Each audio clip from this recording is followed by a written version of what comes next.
আসসালামু আলাইকুম আরহামতুল্লাহ। বন্ধুত্ব, যখনই কারোর সাথে বন্ধুত্ব করবেন বা গড়ে তুলবেন, তখন তার দিকগুলোকে একটু লক্ষ্য করবেন। তিনি সৎ কিনা, তিনি আল্লাহ এবং তার রাসূলের পদ্ধতিতে চলে কিনা, আল্লাহ এবং তার রাসূলের কথা অনুসরণ করে কিনা, তাদের কথাকে মান্যতা দেয় কিনা, এই দিকগুলো একটু বেশি লক্ষ্য করবেন। কেন বলুন তো?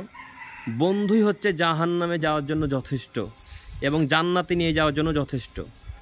একজন বন্ধু আপনাকে জান্নাতে যেমন নিয়ে যেতে পারে, তেমনি আপনাকে জাহান্নামেও নিয়ে যেতে পারে।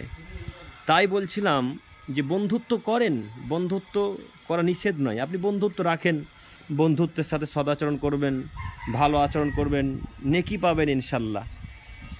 কাজেই বন্ধুত্ব করার সময় তার দিকগুলো একটু লক্ষ্য করেন। তিনি সৎ কিনা, তিনি কোরআন হাদিসকে মেনে চলে কিনা, ফলো করে কিনা, এই দিকগুলো একটু লক্ষ্য করবেন। যদি লক্ষ্য করেন তাহলে কি হবে? ওই বন্ধু আপনাকে পাপ কাজ থেকে বিরত রাখবে, ওই বন্ধু আপনাকে অন্যায় কাজ থেকে বিরত রাখবে, ওই বন্ধু আপনাকে অশ্লীল কথাবার্তা বলা থেকে বিরত রাখবে।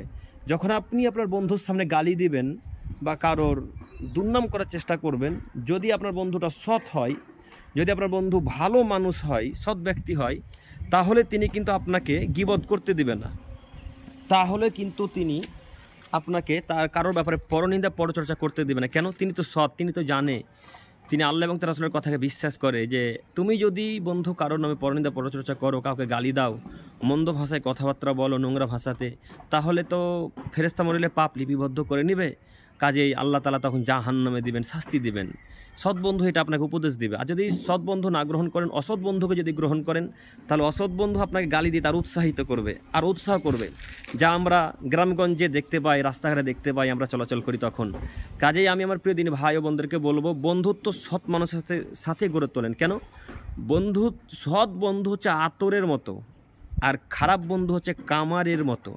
সৎ বন্ধু আতরের মতো মানে একটা আতর বিক্রেতা কোনো এলাকাতে মনে করেন আতর বিক্রয় করছে, তো আতর বিক্রেতার কাছে আপনি আতর ক্রয় করতে গেছেন বা বসে আছেন, অন্য একজন মানুষ এসে আতর ক্রয় করছে, আপনি যদি নাও কেনেন, তো আতরের গন্ধটা আপনি নিশ্চয় আপনার নাকে পাবেন, ঘ্রাণটা, আতরের যে সুগন্ধ, ঘ্রাণটা আপনি পাবেন। যদি আপনি নাও ক্রয় করেন, তবু আপনি তার কাছে বসে আতরের ঘ্রাণটা পাবেন। এটা হচ্ছে সৎ বন্ধুর পরিচয়, সৎ বন্ধুর উপদেশ বা উপমা। আর খারাপ বন্ধুর উপদেশ হচ্ছে কামারের মতো।